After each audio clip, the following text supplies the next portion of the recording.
أعوذ بالله من الشيطان الرجيم. بسم الله الرحمن الرحيم. رب اشرح لي صدري ويسر لي أمري واحلل عقدة من لساني يفقهوا قولي.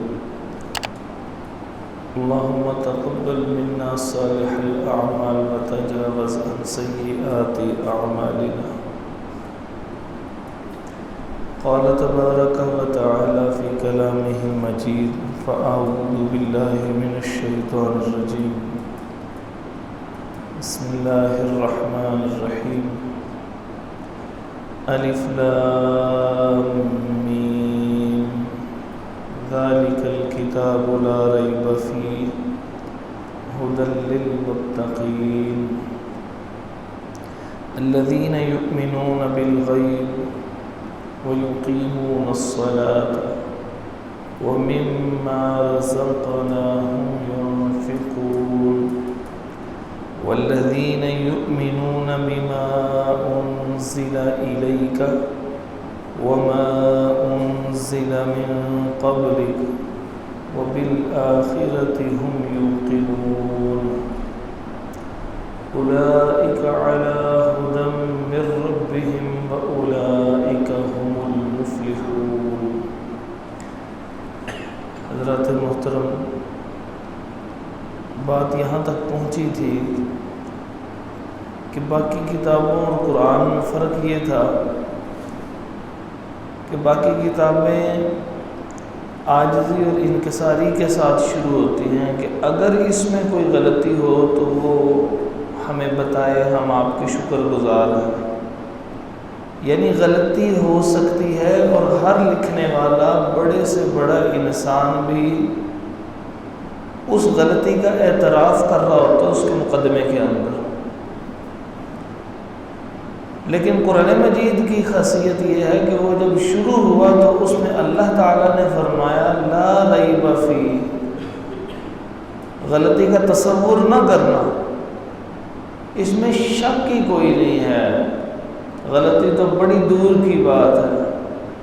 یہ حضرت انسان تمہاری کتابوں، تمہاری تخلیق، تمہاری سوچ، تمہاری تحقیق، تمہارے علم اور فنون کے اندر تو غلطی ہو سکتی ہے، اللہ تعالیٰ کے کلام میں، اللہ کے علم میں کوئی غلطی نہیں ہے. لا ریب فیہ، اس میں کوئی غلطی نہیں ہے. ایک لفظ فی آ رہا ہے اس کے اندر، تو فی کا ترجمہ ہوتا ہے میں. تو یہ ایک لفظ یاد کرنے سے کم از کم 500 مرتبہ یہ قرآن میں لفظ استعمال ہونا ہے. بار بار ہوگا انشاءاللہ یاد ہو جائے گا. اس فی کا مطلب ہے میں، کیونکہ ہمارے 2 مقصد ہیں قرآن سمجھنے کے. فجر کی نماز کے بعد نیند بھی آئی ہے مگر پھر بھی اللہ کے کلام کی خاطر بیٹھے ہوں تو مقصد اپنے 2 بنا لیں. ایک یہ ہے کہ اللہ کی کتاب کو سمجھنا ہے کہ اس میں ہمارے لیے احکامات کیا ہیں، اور دوسرا مقصد اس سے بڑا ہے، وہ یہ ہے کہ قرآن پڑھا جاتا ہو اور ہمیں ساتھ ساتھ پتہ لگ رہا ہو اللہ کیا کہہ رہا ہے. قرآن پڑھا جاتا ہو اور معلوم تو ہو رہا ہو کہ اللہ تعالیٰ فرما کیا رہے ہیں. ایک ہے ویسے اس کے احکامات کی معرفت ہونا زندگی بسر کر، تو ہم اللہ سے دعا کرتے ہیں کہ اللہ ہمیں وہ مقام بھی عطا فرمائے ادھر قرآن پڑھا جاتا ہو، ادھر ہمیں سمجھ آتا ہو کہ کہا کیا رہے ہیں اللہ رب العزت. تو اس کے لیے کچھ یہ باتیں میں ذکر کروں گا، اس کو بوجھ تصور نہ کیجیے گا. انشاءاللہ آہستہ آہستہ یہ خود بخود ہی ہمارے سینوں کے اندر اترتی چلی جائیں گے انشاءاللہ. تو فی کا مطلب ہے میں، لا ریب فیہ، اس میں کوئی شک نہیں ہے.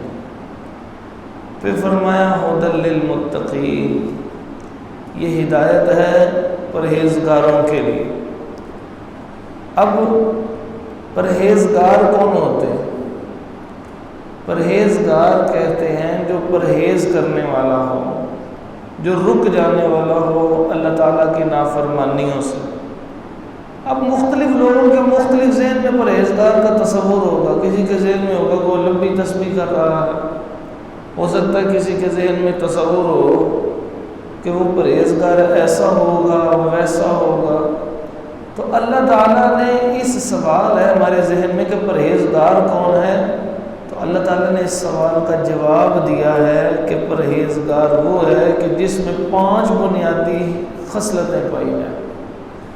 اور یاد رکھیے جب بھی لفظ اللہ تعالیٰ نے قرآن میں الذین، جیسے صراط الذین، الذی هو اللہ الذی، تو یہ الذین اور الذی جہاں کہیں قرآن میں لفظ آیا ہے تو ایک دفعہ رک کے سوچئے گا کہ اللہ تعالیٰ نے کسی چیز کی وضاحت کرنے کے لیے یہ کیا۔ اس کا مطلب کتنی ہی اہم بات ہوگی کہ میرا رب بھی اس کی وضاحت کر رہا ہے۔ جیسے ایک جگہ فرمایا هو اللہ، وہ اللہ، انسان کے ذہن میں آتا ہے وہ اللہ، میں جس اللہ کو مانتا ہوں اس کی صفات کیا ہیں، وہ کیا کر سکتا ہے، سوچ آتی ہے نا کہ میں اللہ کے بارے میں جانوں۔ انسانوں سے تعلق رکھتے ہیں تو جاننے کی کوشش کرتے ہیں، تو ہمارا تو ہمارے رب سے تعلق ہے تو اس کے بارے میں بھی جاننے کی کوشش کرنی چاہیے۔ ساتھ ہی اللہ نے فرمایا هو اللہ، وہ اللہ الذی، جاننا چاہتے ہو لا الہ الا ہو، اس کے علاوہ کوئی معبود نہیں۔ تو الذی، الذین یہ وہ لفظ ہیں کہ جس کے کہہ کے پچھلی چیز کی وضاحت کی جاتی ہے۔ اب اللہ نے فرمایا ھدی للمتقین، پرہیزگاروں کے لیے ہدایت ہے، تو ہمارے ذہن میں سوال پیدا ہوا کہ یا اللہ پھر ہم بھی پرہیزگار بننا چاہتے ہیں تو وہ کیسے بنے، کون ہے پرہیزگار؟ اللہ تعالیٰ نے فرمایا الذین، سنو پرہیزگار کون ہے، یؤمنون بالغیب، جو غیب پر ایمان لاتے ہیں۔ بے کا مطلب 3 تھے، سے، پر اور میں، تو الذین جو یؤمنون ایمان لاتے ہیں، بالغیب غیب پر۔ غیب کس کو کہتے ہیں؟ غیب کہتے ہیں جو ہمیں نظر ہی نہیں آ رہا۔ اب اللہ تعالیٰ کو کسی نے نہیں دیکھا تو اللہ تعالیٰ تو نظر نہیں آ رہے، تو اللہ تعالیٰ کے ہونے پر ایمان لانا ایمان بالغیب ہے۔ جنت کسی نے نہیں دیکھی ہم میں سے، لیکن ہم مانتے ہیں کہ جنت ہے، تو جنت کے ہونے پر ایمان لانا ایمان بالغیب ہے۔ اور فرشتوں کو ہم نے نہیں دیکھا، ہمارے ساتھ کوئی نہ کوئی فرشتہ موجود ہے نا۔ اللہ تعالیٰ فرماتے ہیں اذ یتلقی المتلقیان عن الیمین وعن الشمال قعید ما یلفظ من قول الا لدیہ رقیب عتید، کہ 2 فرشتے موجود ہیں، اچھائیاں برائیاں لکھ رہے ہیں، انسان کے اعمال لکھ رہے ہیں، اور یہ تمہارے ساتھ ہیں، کرامن کاتبین، عزت والے فرشتے ہیں۔ لیکن ہم میں سے کسی نے کسی کے فرشتوں کو نہیں دیکھا، نہ اپنے فرشتوں کو خود دیکھا ہے، لیکن اللہ فرماتے ہیں فرشتوں کا وجود ہے، ہم نے دیکھا نہیں ہے لیکن ہم مانتے ہیں یا اللہ تو نے فرمایا ہے تو پھر ہے۔ نہ دیکھتے ہوئے فرشتوں کے وجود کا اقرار کرنا ایمان بالغیب ہے۔ آپ جس وقت جمعے کے لیے اندر داخل ہوتے ہیں مسجد کے اندر، تو ہمارا کیا ایمان ہے کہ نبی پاک صلی اللہ علیہ وسلم نے کیا فرمایا ہے کہ وہ دروازے کے اوپر فرشتے کھڑے ہیں اور نام لکھ رہے ہیں جو اذان سے پہلے آتا ہے۔ لیکن جو اذان سے پہلے اندر آتا ہے اس نے کبھی فرشتے نہیں دیکھے، لیکن وہ ایمان لاتا ہے میرے نبی نے کہا یہاں کھڑے ہیں، نہیں نظر آتے تو پھر کیا ہوا؟ اس کو کہتے ہیں الذین یؤمنون بالغیب، بن دیکھے ایمان لائے، نظر نہیں آتے تو کیا ہوا؟ ہم ایمان لاتے ہیں کہ وہ ہیں۔ جنوں کا وجود ہے، قرآن کی آخری آیت بھی جنوں کے اوپر ہے، من الجنۃ والناس، تو جنوں کا وجود ہے، ہم مانتے ہیں یا اللہ ہے۔ تو یہ سب چیزیں جو نظر نہیں آتی، ہو سکتا ہے محسوس نہ کی جا سکتی ہوں، سنائی نہ جا سکتی ہو، مگر اللہ اس کے رسول نے فرمایا کہ وہ ہیں، تو پھر اس کا مان لینا ایمان بالغیب ہے۔ یہ ایمان کی پہلی شرط ہے۔ ایمان کی دوسری شرط کیا؟ فرمایا وَيُقِيمُونَ الصَّلَاةَ، نماز قائم کرتے ہیں۔ پرہیزگار نماز قائم کرتے ہیں، تو نماز قائم کرنا 6 چیزوں کے اوپر ہے۔ یہ نہیں ہے کہ میں نے ایک دفعہ نماز پڑھ لی ہے تو وہ نماز قائم کرنے والا ہو گیا ہے۔ اللہ تعالیٰ ہمیں نماز قائم کرنے والا بنائے۔ وہ کون سی 6 چیزیں؟ سب سے پہلی چیز کہ نماز کو اس کے وقت کے اوپر پڑھا جائے۔ ان الصلاۃ کانت علی المؤمنین کتابا موقوتا، وقت سے گزار کے نہیں پڑھا جائے۔ دو مواقع ایسے ہیں جس میں انسان کو اجازت ہے کہ وہ دو نمازوں کو اکٹھا کر سکتا ہے، اور فجر کو کبھی کسی نماز کے ساتھ اکٹھا نہیں کرنا۔ ہمارے ہاں ایک رواج بن گیا ظہر کی نماز کے ساتھ 5 وقت کا نمازی ظہر کی نماز کے ساتھ فجر پڑھ رہا ہوتا ہے، تو احتیاط کرنی چاہیے۔ اللہ تعالیٰ فرماتے ہیں ان الصلاۃ کانت علی المؤمنین کتابا موقوتا، وقت کے اوپر پڑھنی ہے۔ تو دو نمازیں کون کون سی دو اوقات میں ہم علیحدہ پڑھ سکتے ہیں؟ ایک ہے سفر کا موقع، سفر کے موقع کے اوپر آپ نے سفر شروع کرنا ہے، اور جب سفر آپ نے شروع کرنا ہے تو اس سفر کے شروع کرنے سے وقت ظہر کی نماز کا وقت ہو چکا ہے۔ مثال کے طور پر اذان کا وقت ہو گیا، اذان ہو گئی، اور آپ نے پنڈی کے لیے سفر شروع کرنا ہے، تو اب آپ کے لیے اجازت ہے، نبی پاک صلی اللہ علیہ وسلم کی سنت ہے یہ کہ آپ صلی اللہ علیہ وسلم ظہر بھی ادا کر لیتے، عصر بھی ادا کرتے اور پھر سفر کا آغاز کرتے۔ لیکن اگر ظہر کی نماز کے سفر شروع کرنے سے پہلے، یعنی ظہر کی نماز کا وقت ہونے سے پہلے سفر شروع کر لیا، اب یوں سمجھ لیں 11 بجے شروع کر لیا، لاہور جا رہے ہیں، پنڈی جا رہے ہیں، کسی ایسی جگہ کے اوپر جا رہے ہیں جس میں آپ کا ایسا سفر ہے کہ جس میں آپ کو خطرہ ہے کہ وہاں جا کر نماز مشکل ہے، تو اب آپ 11 بجے نماز نہیں پڑھ سکتے، خطرہ اپنی جگہ قائم ہے، وقت ابھی شروع نہیں ہوا، آپ جائیں گے وہاں جا کے اگر آپ کو تاخیر بھی ہو گئی ہے تو تب بھی عصر کے ساتھ ظہر کی نماز ادا کر لیں گے۔ تو یہ ہے یقیمون الصلاۃ، نماز کو وقت پہ پڑھنا ہے، مگر دو مواقع ایسے ہیں کہ جن میں نماز کو اس کے وقت سے اگلی نماز یا اگلی نماز کو پہلی نماز کے ساتھ پڑھا جا سکتا ہے۔ ایک سفر کا موقع ہے ظہر عصر اور مغرب عشاء، عصر کو مغرب کے ساتھ نہیں پڑھنا اور عشاء اور فجر کو اکٹھا کر کے نہیں پڑھنا۔ دوسرا موقع حج کے موقع کے اوپر آتا ہے، جب میدان عرفات کے اندر ہوتے ہیں تو ظہر کی نماز بھی پڑھتے ہیں اور ساتھ ہی عصر کی نماز بھی پڑھ لیتے ہیں، حالانکہ وہاں کام کوئی نہیں ہے، لیکن نبی پاک صلی اللہ علیہ وسلم نے یہ کام کیا ہے تو لہٰذا حاجی کے لیے یہی وقت ہوتا ہے۔ پھر وہاں سے نکلتے ہیں، رات کو مغرب کی وقت ہو جانے کے بعد نکلتے ہیں اور وہاں پر مزدلفہ پہنچ کے مغرب پڑھنی ہے عشاء کے وقت میں جا کے۔ تو یہ دو مواقع ایسے ہیں جس کے اندر وقت جو مقرر کر دیے گئے ہیں، ان اوقات کے اندر اللہ کے نبی صلی اللہ علیہ وسلم سے تبدیلی ملتی ہے، اس کے علاوہ تبدیلی نہیں ہے۔ سستی، کوئی مہمان آ جائے، کوئی کسی بھی قسم کی، تو اجتناب کرنا چاہیے، کیونکہ اقامت صلاۃ کا پہلا ستون یہ ہے کہ ہم وقت پر نماز پڑھیں۔ دوسری نماز قائم کرنے کا اصول یہ ہے کہ نماز کو جماعت کے ساتھ پڑھنے کی کوشش کریں۔ حضرت حافظ صاحب نور پوری رحمۃ اللہ تعالیٰ علیہ ایک آیت جماعت کی فرضیت کے اوپر پیش کیا کرتے تھے، وہ کہتے تھے اللہ فرماتے ہیں وَارْكَعُوا مَعَ الرَّاكِعِينَ، رکوع کرنے والوں کے ساتھ رکوع کرو۔ تو اب رکوع کرنے والے جب اکٹھے رکوع کرتے ہیں تو وہ کس میں کرتے ہیں؟ جماعت کے ساتھ کرتے ہیں، تو لہٰذا جماعت کے ساتھ نماز پڑھنی چاہیے، یہ اقامت صلاۃ ہے۔ اس کے بعد تیسری چیز کہ جو اقامت صلاۃ میں آتی ہے وہ ہے اطمینان کے ساتھ نماز ادا کرنا۔ یہ صحیح بخاری کی غالباً حدیث نمبر 840 ہے، اس کے اندر آتا ہے کہ نبی پاک صلی اللہ علیہ وسلم بیٹھے ہوئے تھے، ایک آدمی آیا، اس نے آ کر نماز ادا کی اور جب جانے لگا تو نبی پاک صلی اللہ علیہ وسلم نے ارشاد فرمایا ارجع فصلی انک لم تصلی، جائیے جا کے نماز پڑھیں، آپ نے نماز نہیں پڑھی۔ اس نے اللہ کے نبی صلی اللہ علیہ وسلم کا حکم سنا، اس نے دوبارہ نماز پڑھی، نماز پڑھ کے جانے لگا، آپ صلی اللہ علیہ وسلم نے فرمایا ارجع فصلی انک لم تصلی، دوبارہ نماز پڑھنے جا کے۔ اب اس کو سرٹیفکیٹ نظر آ رہا ہے، مل رہا ہے خاتم النبیین حضرت محمد رسول اللہ صلی اللہ علیہ وسلم کی طرف سے کہ تیری نماز نہیں ہوئی، اور نبی پاک صلی اللہ علیہ وسلم کے متعلق اللہ تعالیٰ فرماتے ہیں کہ وَمَا يَنْطِقُ عَنِ الْهَوَىٰ إِنْ هُوَ إِلَّا وَحْيٌ يُوحَىٰ، یہ محمد صلی اللہ علیہ وسلم اپنے پاس سے نہیں بولتے، وحی آتی ہے تو بیان کرتے ہیں۔ اس کا مطلب یہ ہوا کہ اللہ کی وحی کے ذریعے نبی صلی اللہ علیہ وسلم فرما رہے ہیں حضرت آپ کی نماز نہیں ہوئی ہے، لہٰذا اس نے کوئی بحث نہیں کی، اس نے پھر نماز پڑھ لی۔ تیسری دفعہ بھی جب نبی صلی اللہ علیہ وسلم نے یہ فرمایا تو وہ عرض کرنے لگا اللہ کے نبی صلی اللہ علیہ وسلم علمنی کہ مجھے نماز سکھا دے.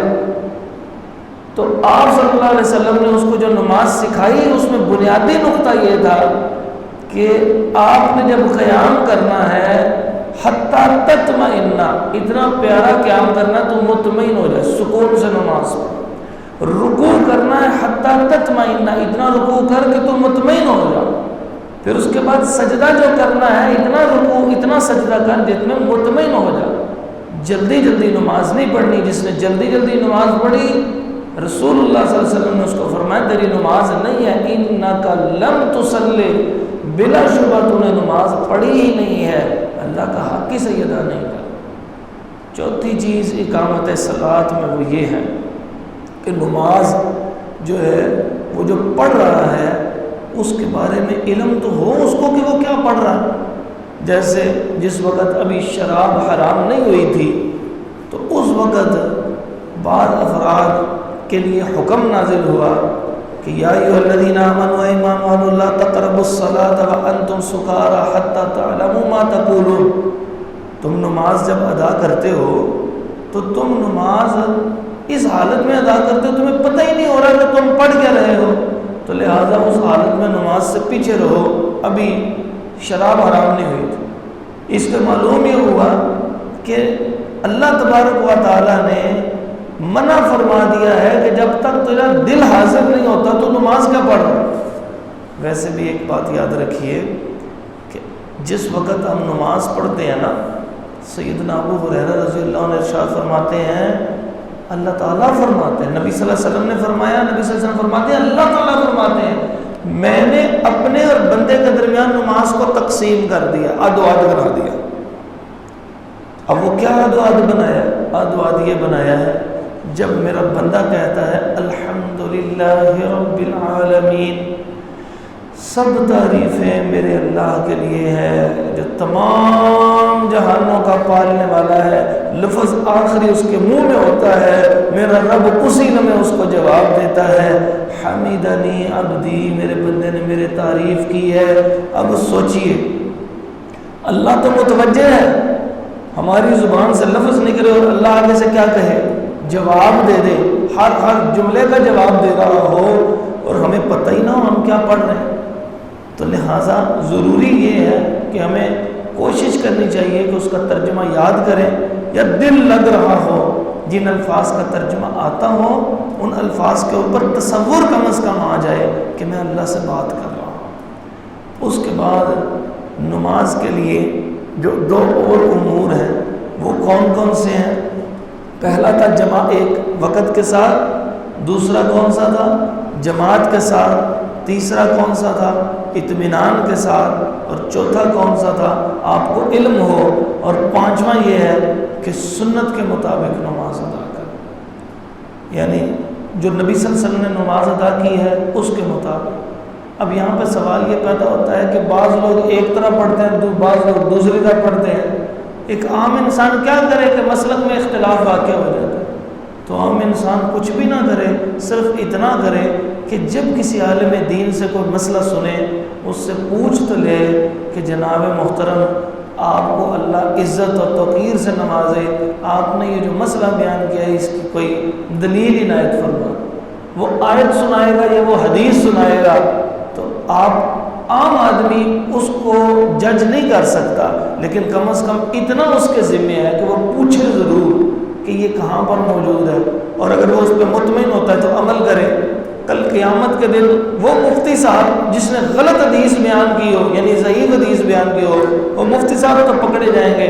یا عام آدمی کیسے پکڑا جائے گا؟ وہ تو کہے گا یا اللہ جتنی کو سمجھ تھی میں نے اس سے کہا تھا، یا اللہ تیرا فرمان یا تیرے نبی کا فرمان سنا. اس لیے یہ جو اس مسلک کے اوپر بیٹھ کے بیان کرنے والا ہے یہ زیادہ کانٹوں کے اوپر ہے، یہ دو دھاری تلوار کے اوپر بیٹھا ہوا ہے. اور عام آدمی کی ذمہ داری بہت ہلکی ہے، لیکن ہے ضرور. جب کوئی بات کرے تو حضرت محترم اس سے پوچھئے ضرور، آپ نے بھائی یہ بات کی ہے، دین ہمارا نہیں ہے، رسول اللہ صلی اللہ علیہ وسلم کے ذریعے اللہ نے پہنچایا ہے، کوئی آیت کوئی حدیث سنا دیجئے تاکہ ہمیں پتہ لگ سکے اور ہم اس کے مطابق عمل کر سکیں. تو یہ ہے وہ اقامت صلاۃ کہ جس کو اختیار کرنے کا حکم ہے۔ چھٹی اور آخری چیز جو آج کی ہے وہ یہ ہے اقامت صلاۃ میں کہ نمازیں 5 فرض ہیں، پانچوں کی پانچوں ادا کریں۔ ہمارے معاشرے اندر رواج یہ ہوتا ہے کہ بعض افراد صرف اور صرف جنازے کے نمازی، دنیا ادھر کے ادھر ہو جائے وہ نماز کے لیے نہیں آتے، لیکن جیسے ہی کوئی بندہ کوئی رشتہ دار کسی دوسرے شہر میں بھی فوت ہوتا ہے، یہ اخلاقیات والا آدمی ہے، یہ نرم مزاج آدمی ہے، یہ ملنے گلنے والا آدمی ہے، یہ اپنے سارے کام چھوڑتا ہے، دوسرے شہر بھی چلا جاتا ہے جنازہ ادا کر۔ بہت اچھی بات ہے، نیکی کا کام ہے۔ ایک جنازہ پڑھنے کے اوپر ایک احد پہاڑ جتنی نیکیاں ملتی ہیں، اور صرف دفن کرنے کے دوران تھوڑی دیر حاضر ہو جائے وہاں پر تو ایک احد پہاڑ مزید مل جاتا ہے، اتنی نیکیاں ملتی ہیں، قیراتین مل جاتا ہے۔ ثواب تو مل گیا، لیکن کبھی اس نے یہ سوچا ہے یہ تو فرض کفایہ تھا، اور اگر فرض کفایہ کا یہ اجر و ثواب ہے تو پھر فرض عین کا اجر و ثواب کتنا ہوگا؟ تو جنازہ تو پڑھتا ہے، جنازے کا نمازی ہے، فرض نماز چھوڑ دیتا ہے۔ تو 5 نمازیں جو فرض ہیں وہ پڑھنا بھی اقامت صلاۃ کا حصہ ہے۔ پوچھیں کتنی نمازیں پڑھتے ہیں؟ کہتے ہیں جناب حضرت دعا فرما دیا کرے ہمیں بھی اللہ نمازی بنا دو۔ بھئی اللہ تعالیٰ نے آپ کو روک لیا ہے کہ آپ نمازی نہ بنے؟ جو بندہ ایسا کہے اس کو پیار سے سمجھائیں کہ بھائی اللہ پاک نے کبھی گھر کے باہر نہیں لکھوایا، قدرت رکھتا ہے کہ ہر نافرمان کا نام اپنے گھر کے باہر لکھوا دے، لکھ دے، کن فیکون کا مالک ہے، بندوں کے نام باہر لکھے جائیں۔ خبردار اس کے گناہوں کی وجہ سے اسے اندر آنے کی اجازت نہیں ہے، مگر وہ غفور رحیم اور ستار ہے، کبھی کسی کو اندر آنے سے نہیں روکا۔ اس کا مطلب یہ ہے کہ اندر آنے کے لیے یہ ہمت تو ہمیں خود کرنی ہوگی، دعا کے ساتھ ہمت کرنی ہوگی۔ جب ہم دعا کریں گے نا، کسی کے آگے ہاتھ نہیں پھیلاتے، ہاتھ پھیلا کے کہیں گے یا اللہ 5 وقت کا نمازی بنا دے، صرف فجر نہیں، صرف ظہر نہیں، 2 نمازیں نہیں، 3 نہیں، 4 نہیں، 5 نمازوں کا نمازی بنا دے، تو پھر اللہ تعالیٰ ہمیں توفیق دیں گے اپنے گھر میں آنے کے لیے۔ اس کے رب کی توفیق سے پھر ہم کب کے گھر آئیں گے اور نماز ادا کریں گے۔ 5 وقت کا نمازی ہونا بھی ضروری ہے۔ تو یہ 6 چیزیں ہوں گی تو یہ دین کا حصہ ادا ہوگا، ورنہ اقامت صلاۃ ادھوری رہ جائے گی۔ اللہ تعالیٰ ہمیں اس کے اوپر ہماری نسلوں کو، ہمارے بڑے چھوٹوں کو، آنے والی نسلوں کو کما حق وہ نماز قائم کرنے والا بنا دے۔ اقول قولی ھذا استغفر اللہ لی ولکم ولجمیع المسلمین۔